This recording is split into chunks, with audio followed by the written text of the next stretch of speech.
Olá, meu querido aluno, minha querida aluna concurseira de plantão. Meu nome é Adriane Falti e eu serei sua professora de Direitos Humanos. Vamos lá? Bom, primeiramente a gente tem que relembrar o conceito de direitos humanos. Quando nós falamos em direitos humanos, são aqueles direitos inerentes à qualidade da pessoa humana, ou seja, independente da sua nacionalidade, do seu sexo, da sua cor, da sua etnia, independente de qualquer outras condições pessoais, os direitos humanos são aqueles direitos universais, aqueles direitos que atingem a todo ser humano simplesmente pela sua condição humana.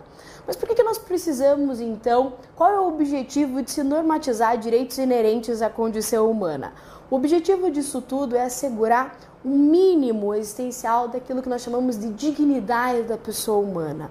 Mas, professora, o que é dignidade da pessoa humana? Dignidade é um conceito bastante relativo, né? Aquilo que às vezes pode ser digno para mim, pode não ser digno para você. É por isso que nós temos muita controvérsia dentro da questão dos direitos humanos, porque aquilo que pode ser certo para mim, eventualmente pode não ser certo para uma outra cultura, ou mesmo para você. Para isso, os direitos humanos hoje, entende-se por direitos humanos, aqueles direitos essenciais, mínimos, aquilo que é básico dentro das suas necessidades. Por isso que nós chamamos também direitos humanos de direitos humanos fundamentais. Então, sempre pensar o seguinte, são aqueles direitos necessários à dignidade da pessoa humana, aquele direito base, aquele fundamento para o exercício da dignidade humana, certo? Uma outra coisa que tem vindo recorrente nos concursos públicos é a questão da terminologia. Por quê? Muito se fala em direitos humanos fundamentais, direitos do homem, direitos naturais, mas qual então é a terminologia adequada, a terminologia correta que se deve utilizar? Bom, então nisso a gente tem que dar uma relembrada um pouco sobre o aspecto histórico. Quando surgem os direitos inerentes à condição humana, os direitos do ser humano, nós chamamos isso de direitos naturais. A partir do momento em que houve a necessidade de se colocar isso em documentos escritos, nós chamamos isso de direitos do homem. Direitos do homem, até porque nessa época aqui, o feminismo não era tão forte, a mulher era vista como um mero objeto, né? Então, nesse caso, eram direitos do homem. Diante dessa necessidade de se utilizar, então, uma nomenclatura adequada, uma terminologia melhor, nós chamamos os direitos do homem de direitos humanos. E justamente por serem extremamente fundamentais, é que nós usamos a terminologia direitos humanos fundamentais.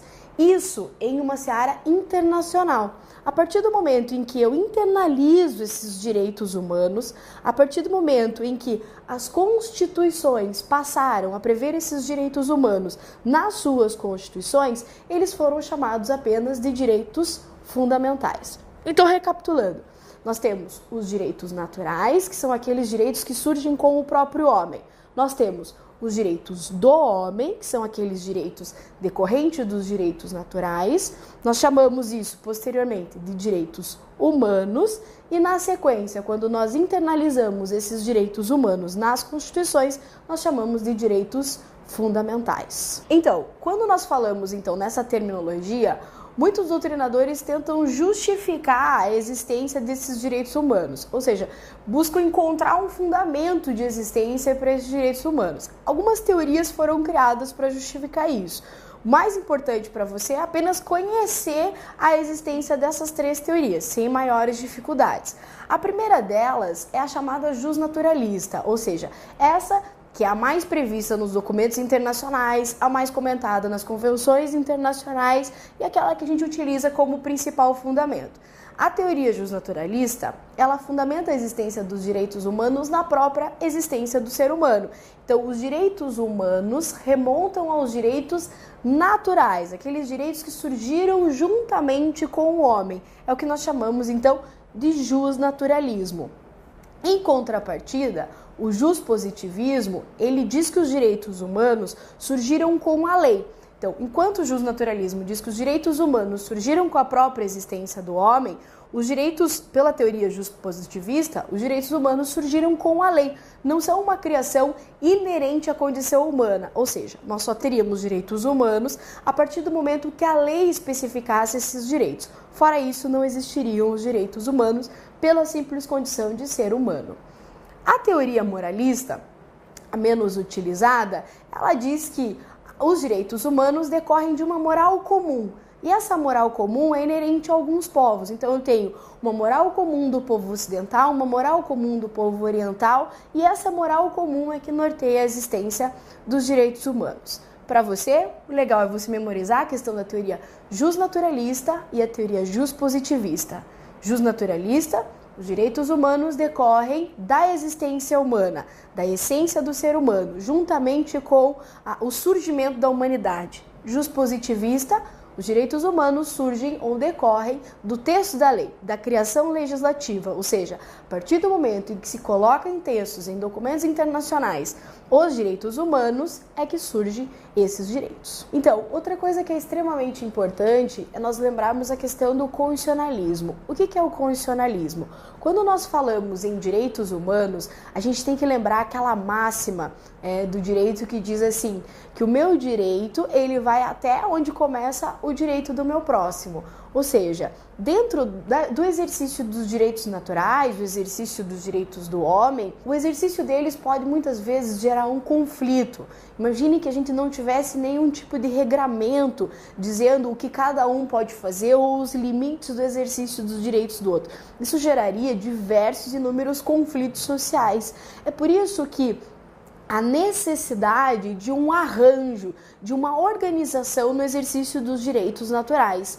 Quando eu faço esse arranjo em que todos os indivíduos devem concordar, eu chamo esse arranjo de vontades de pacto social. Então, o que é o pacto social? O pacto social é esse acordo que os indivíduos estabelecem no sentido de dizer, olha, eu vou exercer o meu direito até o seu limite. A partir desse momento, eu não posso ultrapassá-lo sob pena de eu estar violando esse seu direito. Quando nós estabelecemos esse acordo, nós falamos na expressão pacto social.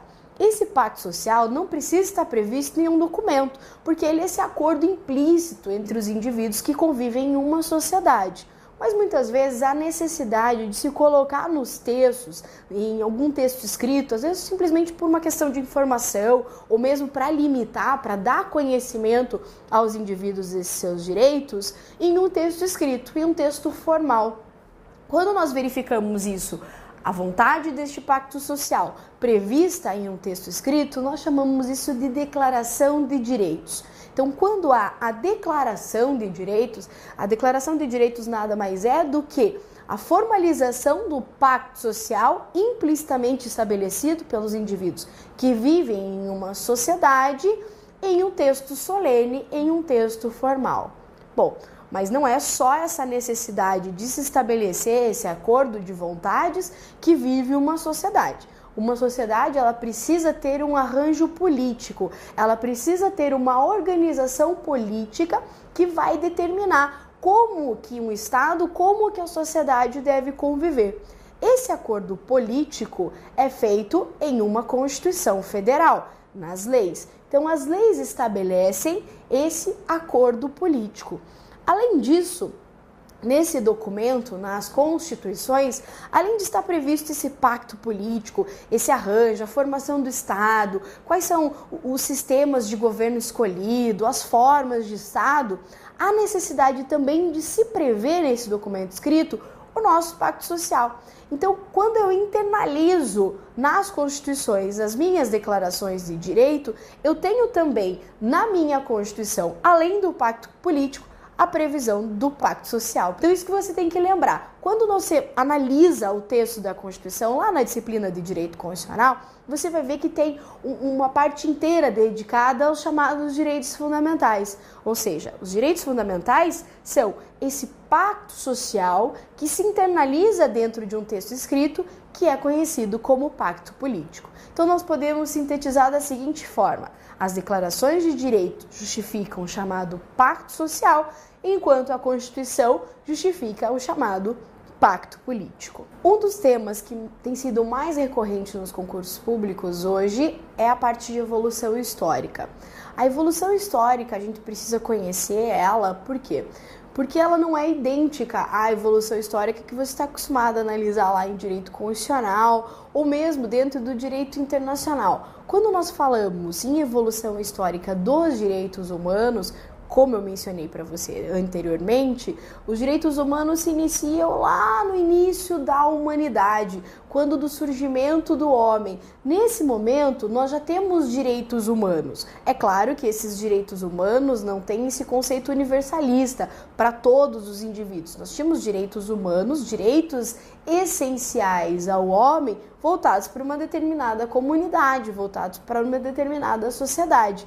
Então eu posso dizer que o surgimento dos direitos humanos remontam à própria existência humana, mas os principais documentos, aquilo que foi registrado, aquilo que foi declarado, quando que surgem esses principais marcos históricos tratando de direitos humanos, nós podemos falar aqui no início, no final da segunda metade da Idade Média, com os chamados forais e cartas de franquia. Os forais de cartas de franquia eram autorizações aqui dos senhores feudais para aquele grupo de administrados deles, vamos dizer assim. Então eram direitos essenciais, direitos mesmo até de propriedade aqui, mas não eram direitos universalistas, não eram direitos a todos os indivíduos, e sim aqueles que estavam presentes, aqueles que compunham aquela estrutura do sistema feudal. Um outro documento extremamente importante aqui, eu recomendo que você faça um asterisco, uma estrelinha super piscante aqui para você não esquecer, é a Magna Carta de 1215. Ela, sem dúvida nenhuma, é o principal marco histórico nosso aqui, o primeiro marco histórico a tratar da questão dos direitos humanos. Aqui também nós não falávamos de direitos humanos de caráter universalista, nós falávamos aqui em direitos humanos dos cidadãos ingleses, né? Não de toda a comunidade internacional, de todos os seres humanos. Mas o principal fator histórico que destaca esse documento como sendo um marco dos direitos humanos é o fato da questão da judicialidade. Ou seja, nesse período histórico, começa a surgir por parte do rei uma observância obrigatória da lei.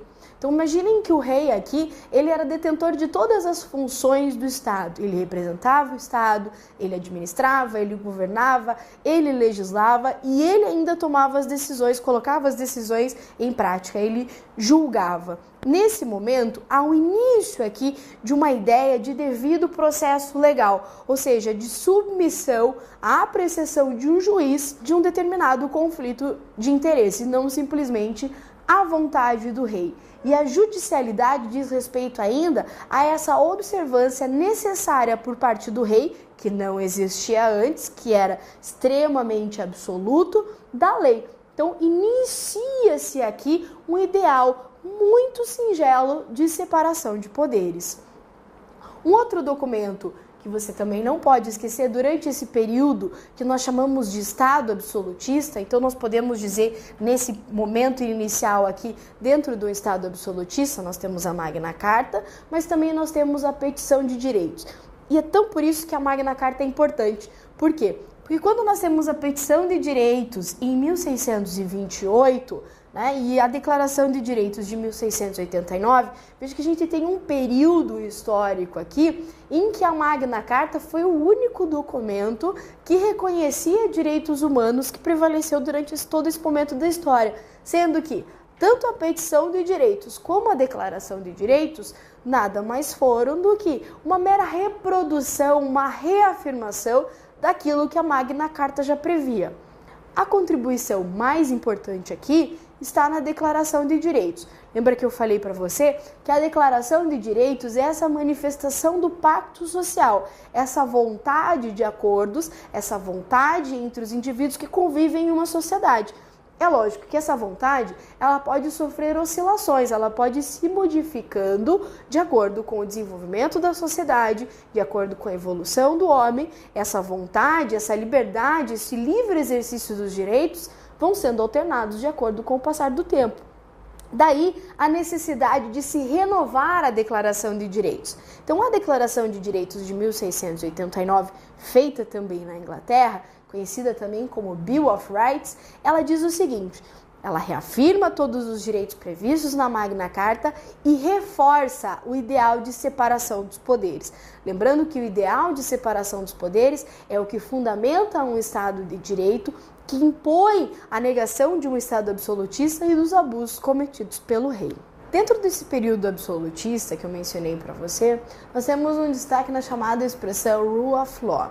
Isso vem aparecendo recentemente em algumas provas de concurso público e por isso é importante a gente mencionar. Essa Rule of Law nada mais é do que, dentro da construção do direito e da construção dos direitos humanos na Inglaterra, surge o chamado Common Law. O que é o Common Law? É a criação dos direitos com base nas decisões dos tribunais. No nosso estado, na nossa região aqui do Brasil, da França, Alemanha, a construção do direito ela tem como fundamento principal a lei. Nós chamamos isso de civil law. Mas dentro da evolução do direito na Inglaterra, nós temos o chamado Common Law. A Rule of Law é a consagração, então, deste modelo em que limita o poder do governante, traz direitos de igualdade e ainda assegura que a construção, a base, o alicerce dos direitos humanos, dos direitos fundamentais na Inglaterra, tenham como base, como alicerce, as decisões dos magistrados. Ou seja, é a chamada jurisprudência, que é a fonte primária, a fonte principal da construção dos direitos humanos. Na sequência da nossa evolução histórica, é importante a gente lembrar também nessa transição do Estado inglês, do Estado absolutista para o modelo do Estado liberal. O Estado liberal, ele traz com ele algumas modificações, a necessidade de separação dos poderes e o início dos direitos e garantias fundamentais e individuais. É por isso que a gente destaca aqui, em 1776, a Declaração de Direitos de Virgínia, ou seja, antes, nós tínhamos no Estado americano um modelo confederativo. O que é isso? Nós tínhamos vários mini-estados, mini-países que formavam a Confederação Americana. Então, o Estado da Virgínia era um estado soberano. E ele, dentro daquela ideia de pacto social, também faz a sua declaração. Também assegura aqui alguns direitos individuais, alguns direitos de propriedade, mas aqui voltado para quem? Para os cidadãos residentes no estado da Virgínia. Inspirado nisso, na sequência nós tivemos a Declaração de Independência Americana. Nesse momento aqui também, na sequência, com a Declaração de Independência Americana, nós tivemos o reconhecimento desses direitos inspirados aqui na Declaração da Virgínia, consagrados aqui nessa Declaração de Independência Americana. Na sequência, nós tivemos a Constituição Americana de 1787.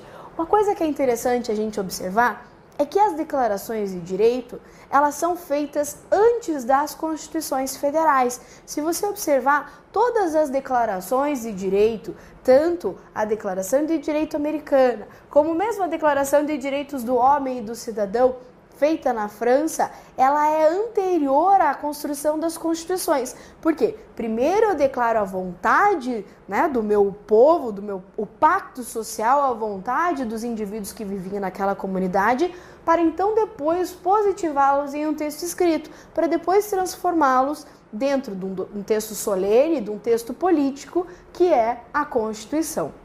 Então, qual que foi a principal contribuição aqui da Constituição Americana? Além de trazer os ideais de separação de poderes, além de trazer direitos aqui individuais, direitos ainda que eram considerados não como direitos universalistas, mas como privilégios trazidos pelas declarações, a Constituição Americana, ela inova em relação às constituições anteriores, trazendo um modelo de Estado diferenciado do modelo britânico.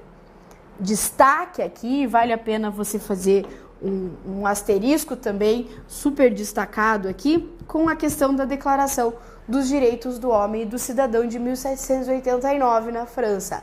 Essa declaração é o modelo por excelência das declarações envolvendo a questão dos direitos humanos. Todas as demais declarações, elas têm por inspiração, por modelo, por norte, a Declaração dos Direitos do Homem e do Cidadão.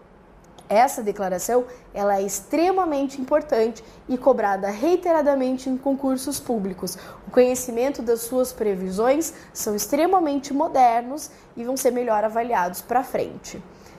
Na sequência, aqui, envolvendo a declaração dos direitos do homem, e veja aqui nós falamos em direitos do homem ainda, e não em direitos humanos, né? A expressão ainda direitos do homem dentro daquela evolução que eu falei para você da questão da terminologia. Ainda não pensamos muito na mulher, ainda estamos focados na questão dos direitos do homem.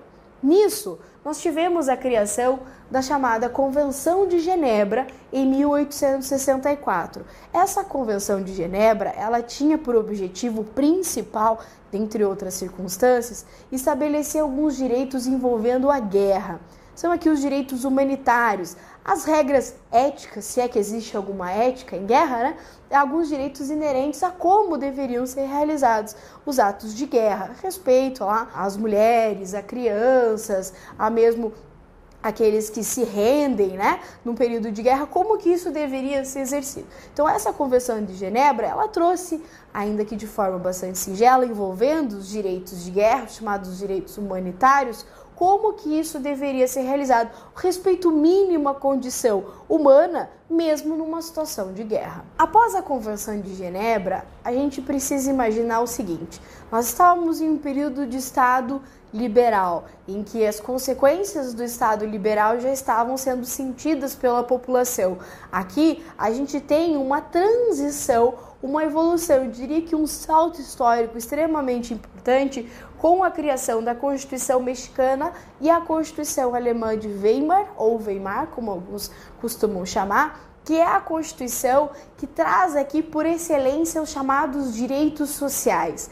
Aqui no início, nesse período clássico liberal, nós não falávamos em direitos sociais, nós falávamos em direitos individuais, direitos de propriedade, liberdades negativas, direitos a serem exercidos contra o Estado.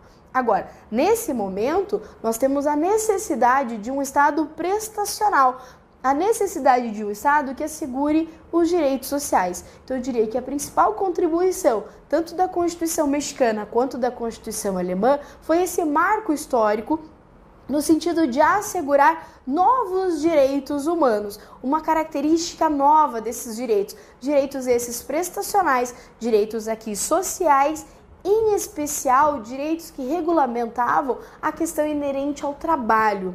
E é por isso que no mesmo ano da Constituição Alemã surge a OIT, que é a Organização Internacional do Trabalho. Diante das circunstâncias que norteavam as relações de trabalho, principalmente por conta da questão da Revolução Industrial, nós tivemos um problema aqui nas relações de trabalho. Ora, jornadas exaustivas, mulheres, crianças trabalhando. Era necessário uma organização internacional, um órgão internacional que dissesse aos estados: olha, isso precisa ser limitado, isso precisa ser melhor controlado. Surge então aqui nesse momento a OIT. Em 1920, nós temos a criação da chamada Liga das Nações.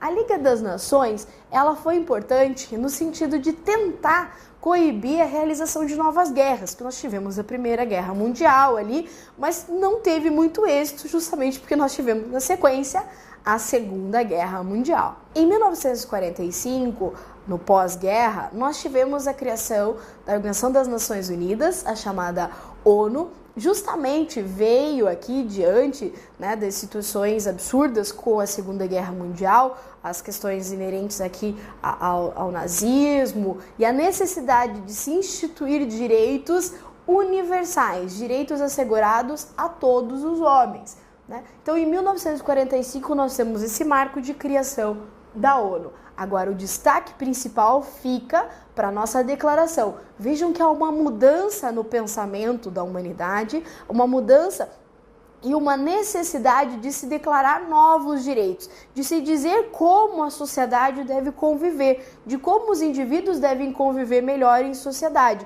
justamente por essa questão do nazismo, né, que ficou muito forte, esse resquício da Segunda Guerra Mundial, é que nesse pós-guerra houve a necessidade de se estabelecer novos direitos, novas declarações. E aqui nós temos hoje o nosso principal documento, que é a Declaração Universal dos Direitos Humanos. Vejam que a terminologia aqui já é de direitos humanos. Essa visão contemporânea que nós temos foi a partir dessa declaração, com essa ideia de universalização. Aqui eu não estou mais garantindo direitos sociais aos alemães, eu não estou garantindo direitos do homem na Inglaterra, direitos do homem na França, direitos individuais apenas. Aqui eu estou falando de direitos mais amplos, direitos universalistas, direitos a todos os indivíduos, independente da sua nacionalidade, independente da sua etnia, independente da sua localização.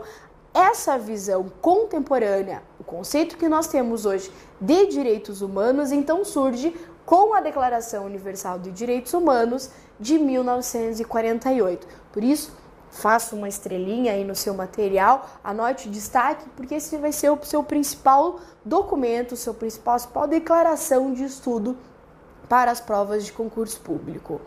Bom, era isso que nós tínhamos para falar a respeito da evolução histórica dos principais documentos e agora vamos fazer alguns exercícios para fixar o que foi abordado. Direitos humanos, direitos fundamentais e direitos do homem não possuem o mesmo significado. Assim, a primeira nomenclatura surgida foi a dos direitos fundamentais, a qual remonta à época do justnaturalismo. Bom, essa questão está errada porque, como nós vimos, não foram os direitos fundamentais a primeira nomenclatura a surgir. Apesar de existir uma diferença conceitual, a nomenclatura que inicialmente surgiu não foi direitos fundamentais, e sim direitos do homem. Direitos fundamentais é uma nomenclatura moderna, uma nomenclatura que surge aqui num período de pós-guerra. Vamos à próxima questão. Quando se fala em direitos humanos, considerando sua historicidade, é correto dizer que: letra A, somente passam a existir com as declarações de direitos elaboradas a partir da Revolução Gloriosa Inglesa de 1688. B, foram estabelecidos pela primeira vez por meio da Carta Magna de 1215, que é a expressão maior da proteção dos direitos do homem em âmbito universal.